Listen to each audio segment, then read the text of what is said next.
les loupiottes, on se retrouve donc aujourd'hui pour les taroscopes mensuels. On va donc pouvoir découvrir ensemble les énergies du mois de septembre 2018 signe par signe. S'agissant de tirage généraliste, je vous invite à aller consulter les vidéos qui correspondent à votre signe ascendant ou encore votre signe lunaire. Si jamais vous ne les connaissez pas, n'hésitez pas à aller dans la description, j'y mets à chaque fois un lien qui vous permet de les identifier grâce à votre date, heure et lieu de naissance. Sinon, n'hésitez pas donc à aller consulter les autres signes, les tirages des autres signes par le lien qui s'affiche en haut de la vidéo. Il ne nous reste plus qu'à découvrir le tirage. A tout de suite. Mes chers Verseaux, donc pour ce mois de septembre 2018, j'ai obtenu 3 cartes de l'oracle égyptien de femme actuelle que je n'avais pas encore utilisé jusqu'à maintenant et que j'expérimente avec vous dans les taroscopes de ce mois-ci. Donc d'abord, vous avez une lame positive avec la constellation qui nous parle ici de public, de clientèle, d'échanges positifs et lucratifs et de déplacements qui apportent des réjouissances, voire même des succès. Donc, quel que soit le domaine concerné, donc travail, famille, sentiments, ou encore, on va dire, santé, c'est une carte très bénéfique en fait, où on vous encourage vraiment à être en mouvement pour vous amener à faire des rencontres bénéfiques. Avec cette carte, on sent que vous avez conscience, les Verseaux, que il est important pour vous d'avancer avec les autres. Vos relations aux autres, quel que soit le domaine, sont bénéfiques. Voilà, c'est ça qui vous apporte votre épanouissement, mais également une certaine stabilité financière. Donc si on parle travail, ça peut être le fait d'avoir des associations, des partenariats bénéfiques. Ça peut être le fait aussi, quand on est en couple, d'avoir tout simplement la personne adaptée à ses côtés ou avoir un entourage amical qui vous soutient sur votre chemin, sur votre destinée. Avec la carte constellation, elle me rappelle un petit peu l'étoile, avec une notion de la lune du tarot de Marseille. Donc, en gros, vous êtes bien entourés, les Verseaux, en ce début de mois, et vous y voyez une vraie satisfaction, un vrai épanouissement. Alors, au milieu de moi, on a Anubis. Anubis qui, clairement, ici, pour moi, me fait penser à la lame 13, la lame sans nom, la lame de la mort dans le tarot de Marseille, qui est une carte de transformation. Ici, dans ce jeu, dans cet oracle, on a plutôt la notion de, vous savez, Anubis, qui est celui qui juge votre âme, et qui pèse votre âme dans la balance au moment de la mort. Alors, ici, on ne parle pas de mort factuelle, hein, d'accord? On parle d'une transformation, de quelque chose qui prend fin, d'une rupture, hein, c'est possible, ça peut être une rupture de contrat de travail, ça peut être une rupture sentimentale, une rupture avec une relation, ça peut être aussi au niveau du corps physique, voilà, une faiblesse, quelque chose qui peut toucher à la santé, mais même si cette lame dans cet oracle là normalement n'est pas très positive, moi je dirais que c'est plus la manière dont vous allez prendre les choses qui va donner sa connotation à l'événement. Dans le jeu, hein, de manière générale, les autres cartes le diront également, il y a une forme d'épreuve pour vous, les Verseaux, pendant le mois de septembre. Alors c'est vrai que je n'aime pas forcément parler de choses comme ça, mais en fait on est nombreux, hein, à avoir des épreuves et des tests de la vie au mois de septembre. Je dirais que le renouveau, il arrive surtout avec le « est-ce que tu as vraiment retenu ta leçon ?» Donc comment tu vas prendre les événements et les épreuves, les tests qui sont mis sur ton chemin. Et ça, je le ressens comme très général. Ça n'empêche pas qu'il y a des bonnes choses qui se réalisent, hein, d'accord? C'est juste un événement ici qui peut vous rendre triste, vous chagriner, en tout cas vous il y a de fortes chances que ce soit une perte que vous ne vouliez pas, quelque chose qui vous tombe dessus. C'est ce que nous dit aussi la carte suivante, le miroir. C'est vraiment pour vous une mauvaise surprise. C'est pas le bon moment selon vous. Voilà, ça vous tombe dessus et vous n'aviez pas besoin de ça. Mais il y a, avec la carte miroir, pas de danger. C'est juste désagréable finalement. C'est la manière dont vous percevez l'épreuve qui la rend désagréable. Donc, cet imprévu qui arrive au mois de septembre va pas vous plaire, clairement. Après, vu la carte de la constellation et du miroir, je dirais que vraiment n'y mettez pas un drame absolu. Ces deux cartes-là me laissent dire que voilà, vous êtes sur votre chemin et que cette épreuve, finalement, c'est une épreuve divine.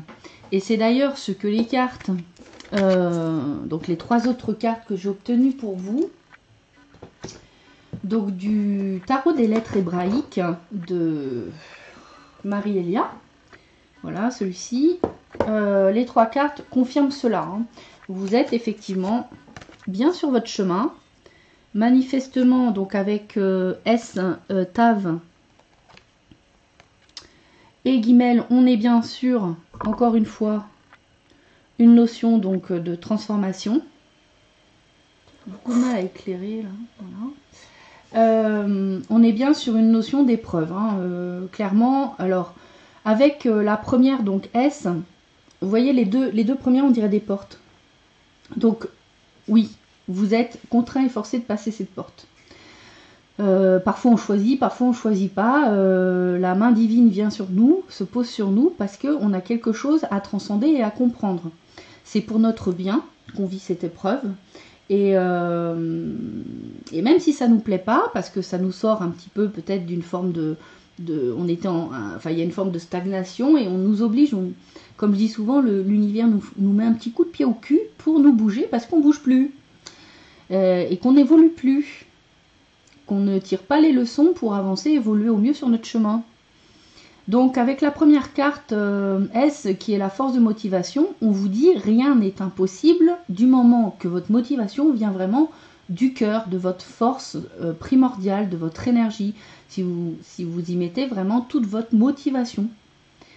C'est aussi une carte qui aide justement S à se confronter aux obstacles. Elle aide à dépasser ces obstacles et voir surtout dans ces obstacles la main divine qui finalement pose cet obstacle sur notre chemin pour nous aider à grandir, à bouger et à agir. Parce que manifestement, il y a une forme de... Je suis satisfait dans ce que j'ai, il y a une forme d'autosatisfaction, mais cette autosatisfaction ne vous permet plus d'évoluer vers le meilleur pour vous. Finalement, vous vous contentez d'une situation qui n'est pas épanouissante, qui ne vous rend pas heureux. Donc cette carte, elle parle vraiment de nourrir son œuvre par ses efforts. On vous dit ici, votre vie, elle sera à la hauteur des efforts que vous y aurez consentis. Si vous voulez que votre vie soit belle, et que ce soit une belle œuvre, bah vous devez vous y consacrer. Vous devez vous faire des efforts pour que votre vie soit belle. Pardon. On vous demande aussi ici, par rapport à la difficulté rencontrée, de changer de regard. De voir vraiment ça comme un test et un défi d'amour. L'univers ne fait pas ça pour vous embêter. Il vous secoue parce que sinon, vous vous en rendez pas compte parce que quelque part vous êtes confort dans la situation dans laquelle vous êtes. Même si vous n'êtes pas super heureux, vous dites dans l'absolu ça me suffit. Mais peut-être ça suffit aujourd'hui, mais qu'un jour vous aurez des regrets. Vous direz mais finalement j'ai pas vécu ma vie. Hein. Donc l'idée ici c'est justement de vous donner l'occasion de sortir de cette espèce de stagnation, d'immobilisme.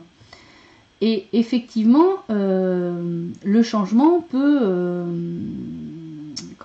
le changement, on peut avoir une résistance à changer. Hein. Je l'expliquais dans la vidéo sur le changement et la transformation que j'avais fait l'éclairage à la loupiote.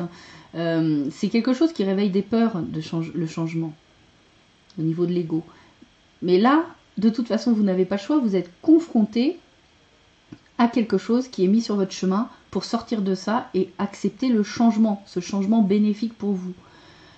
On vous demande de vraiment orienter dans la plus juste direction possible votre puissance et votre motivation. Il y a vraiment cette idée-là hein, dans cette carte, de surtout pas vous décourager. C'est pas l'objectif de cette épreuve, de cette difficulté.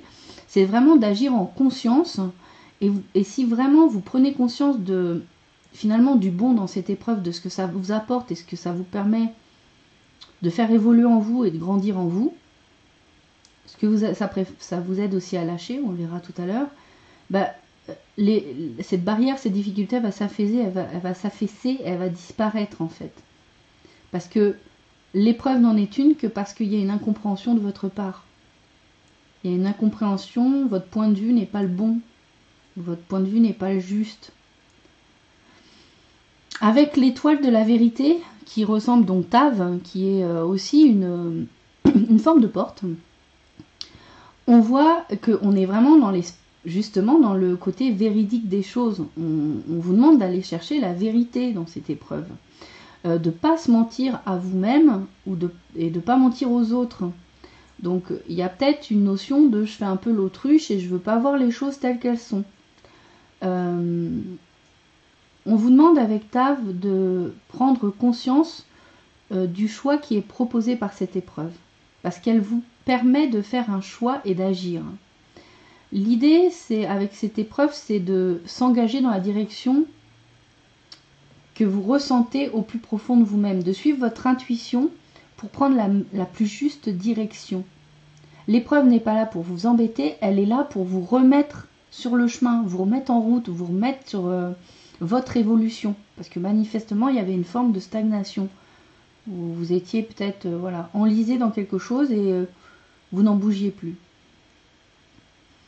Avec la carte Guimel, la dernière, c'est la carte le berger. Elle vous rappelle que nous sommes tous faits à l'image de Dieu. Donc nous sommes d'abord et avant tout amour inconditionnel, don total. Cette carte vous aide à réveiller et à rayonner cet attribut qu'on a divin, qui est le don.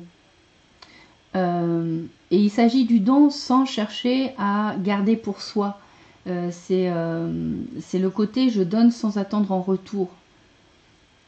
Cette carte, elle vous donne un peu la solution de l'épreuve que vous allez vivre. C'est-à-dire qu'on va vous obliger à lâcher quelque chose du passé. On va vous obliger à faire un sacrifice d'une certaine manière sur quelque chose auquel vous êtes attaché, mais en fait, vous devez le lâcher. Il faut laisser ça au passé. C'est quelque chose qui va vous rendre triste de devoir lâcher ça, mais c'est pour le meilleur pour vous. On vous demande de ne pas être... Alors peut-être il y a cette notion de vouloir trop conserver pour soi, de voilà, être sûr de garder les choses qu'on a acquises. Du coup, vous bloquez la circulation des flux de donner et recevoir. C'est comme si vous pouviez... En fait, vous ne pouvez plus recevoir parce que vous bloquez ce que vous avez reçu. Alors que si vous laissiez partir, vous pourriez avoir à nouveau une nouvelle énergie qui vous amène à évoluer, à avoir d'autres choses qui correspondent plus à ce que vous voulez dans la vie. En fait, vous, c'est comme si tout ça s'était stagné. Donc les Verseaux, ouais, l'épreuve que vous allez vivre, vous risquez de mal la prendre, mais le jeu est là pour vous dire, ne le voyez pas comme une punition, ne voyez pas ça comme quelque chose pour vous faire du mal, c'est au contraire pour vous enseigner quelque chose qui vous aidera à vous réveiller, qui vous aidera à débloquer votre vie et à amener une vie meilleure pour vous. Alors enfin, avec le Messenger Oracle de Revine Phelan, donc un oracle en anglais, j'ai obtenu, donc celui-ci, j'ai obtenu Make the Sacrifice. Voilà. Ça va dans ce sens-là. Hein. Il va falloir lâcher quelque chose, hein, faire un sacrifice. Mais c'est un bon sacrifice. C'est accepter de donner quelque chose sans attendre un retour. Je lâche quelque chose, mais qu'est-ce qui va... Ça laisse la place pour ramener quelque chose de meilleur encore. Donc en fait, alors, en gros, Traduction. Vous n'obtiendrez pas les résultats que vous souhaitez si vous ne... If you are unwilling to act. Ah oui, si vous n'avez pas la volonté d'agir pour vos intentions, pour servir vos intentions. Cela ne suffit pas en fait de vouloir que quelque chose arrive ou de croire que ça va arriver. Vous avez à faire en sorte que les choses arrivent. Vous avez une action à mener. Et pour que cela arrive, en fait, that you be willing and ready to do whatever. Ouais, il va falloir que vous montrez la volonté, va falloir montrer la volonté et être prêt à faire tout ce qui est nécessaire, quel que soit le sacrifice à consentir. Pour toutes les choses que vous désirez, vous devez donner de vous-même en retour. Donc là, ça insiste encore beaucoup sur cette idée de donner et recevoir. C'est l'épreuve que vous allez subir, elle est dans cette notion-là. Elle est pour travailler le don et le recevoir. Donc la seule chose que je peux vous dire par rapport à ça, c'est pour se sécuriser, parce que l'ego aime se sécuriser, mentalement on aime se dire voilà c'est bon, c'est stable, j'ai tout ça sous le coude, si jamais j'ai besoin, j'ai ça. Ça c'est ne pas avoir suffisamment de foi en la vie, en l'univers qui nous nourrit, hein. La terre-mère nous nourrit, la base c'est l'abondance dans la vie, hein. Ce qui fait qu'on manque, c'est que nous on crée ces manques. Rien n'est fait dans l'univers pour laisser dépérir. Non, on le voit avec les animaux, etc. Il y a toujours de quoi vivre. Donc l'abondance, c'est la base. Nous, on peut se mettre des barrières de manque et créer du manque dans sa vie si on refuse de faire le don comme le fait la terre-mère ou le soleil qui donne en permanence à tout le monde d'une juste manière. Enfin, tout le monde reçoit. Et il n'y a pas... on ne donne pas beaucoup en retour, hein. Soleil, je vois pas trop ce qu'on lui donne, mais la terre, on est plutôt assez ingrat, hein, avec elle. Donc, avoir cette notion de donner, de développer ce don-là, pour savoir que de toute façon, j'aurai toujours le retour. J'aurai toujours... je ne perds jamais rien. Arriver à travailler cette notion de don. Le pire dans une énergie, dans un flux, c'est qu'il soit bloqué. C'est qu'à un moment, fasse de la rétention. Ça crée des maladies d'ailleurs, hein, dans l'énergie, quand on a des énergies bloquées.